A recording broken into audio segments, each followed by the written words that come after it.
നേരത്തെ ജിൽസി പറഞ്ഞ പോലെ തന്നെ ഇപ്പോൾ നാഗ്പൂർ സംഘർഷത്തെ തുടർന്ന് FIR-കൾ ഇപ്പോൾ ഇട്ടിരിക്കുകയാണ്. ഏകപക്ഷീയമായിട്ട് തന്നെയാണ് FIR ഇടുന്നത്. ഇതിൽ 4 FIR ആണ് ഇന്നലെ ഇട്ടിരിക്കുന്നത്. ഇതിനകം തന്നെ 60 പേരുടെ പേരിലാണ് FIR ഇട്ടിരിക്കുന്നത്. അതേസമയം ഈ അക്രമത്തിന് ആഹ്വാനം നൽകുന്ന VSP ബജ്രംഗദൾ പ്രവർത്തകർക്ക് അധികം അവരുടെ പേര് FIR ഉൾപ്പെടുന്നില്ല എന്നുള്ളത് തന്നെ ശ്രദ്ധേയമാണ്. പക്ഷേ ഇവരുടെ പോസ്റ്റുകളും ചില FIR-കൾ ഉണ്ട് എന്ന് പോലീസ് അവകാശപ്പെടുമ്പോഴും പുറത്തു വരുന്ന വിവരങ്ങൾ ഏകപക്ഷീയമായ FIR ഇടുന്നു എന്ന് തന്നെയാണ്.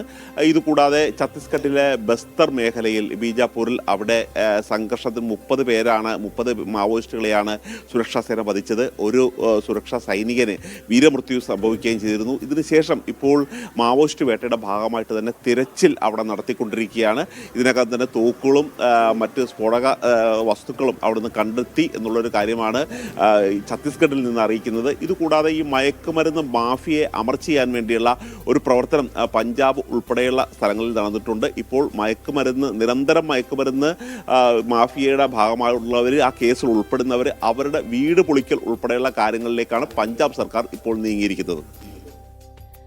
ഇതൊക്കെയാണ് നമുക്ക് ദേശീയ തലത്തിൽ നിന്നുള്ള ഏറ്റവും പ്രധാനപ്പെട്ട വാർത്തകൾ. അതിന്റെ തുടർ വാർത്തകളൊക്കെ വരാനുള്ളത്. ധനസുബോധാണ് വിവരങ്ങൾ നൽകിയത്. ധനസുബ്, നല്ലൊരു വാർത്താ ദിനം ആശംസിക്കുകയാണ്.